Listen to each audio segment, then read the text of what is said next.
புதுச்சேரி சட்டப்பேரவைக்கான நியமன உறுப்பினர்களாக புதுச்சேரி மாநில பாரதிய ஜனதா கட்சியின் தலைவர் சாமிநாதன், பொருளாளர் சங்கர், கல்வியாளர் செல்வ கணபதி ஆகியோரை அறிவித்து மத்திய உள்துறை அமைச்சகம் உத்தரவிட்டது.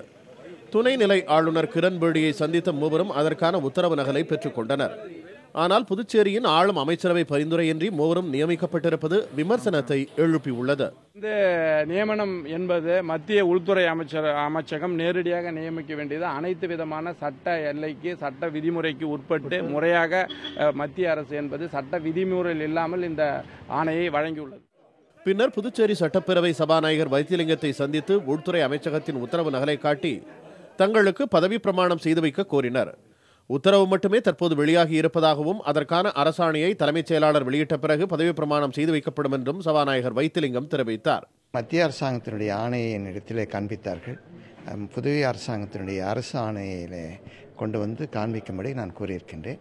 அவர்கள் சட்டமன்ற செயலரை சந்தித்து பேசி அவருடைய நேரம் குறித்து கேட்பார்கள். அதற்கு பிறகு நாங்கள் முடிவு செய்வோம். அதாவது இப்போ நீங்கள் அவங்க கொடுத்தது வந்து மத்திய உள்துறை அமைச்சகத்துறை கடிதம் தான் கொடுத்துருக்குறாங்க. இப்போ மாநில அரசு சார்பாக என்ன நடைமுறைகள் இருக்கும்? அதில் அவங்க அதை வந்து அரசாங்கத்தினுடைய நாளிதழில் கெசட்டில் போடணும். போட்டதுக்கப்புறம் அதை ஆர்டர் எடுத்து வந்து காமிக்கணும். இதன் பிறகு இந்த பதவியேற்பு நிகழ்ச்சிகளை பற்றி என்ன மாதிரியான முடிவு நீங்கள் எடுப்பீங்க? இல்லை, அவங்க லெட்டர் கொடுத்ததுக்கப்புறம் நம்ம டைமை ஃபிக்ஸ் பண்ணி கொடுப்போம்.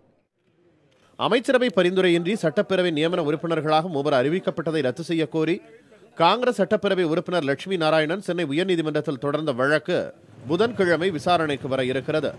ஆளும் அமைச்சரவை பரிந்துரையின்றி நியமன உறுப்பினர்கள் நியமிக்கப்பட்டிருப்பது புதுச்சேரியில் இதுவே முதல் முறை. புதிய தலைமுறைக்காக புதுச்சேரியிலிருந்து செய்தியாளர் ரகுமான்.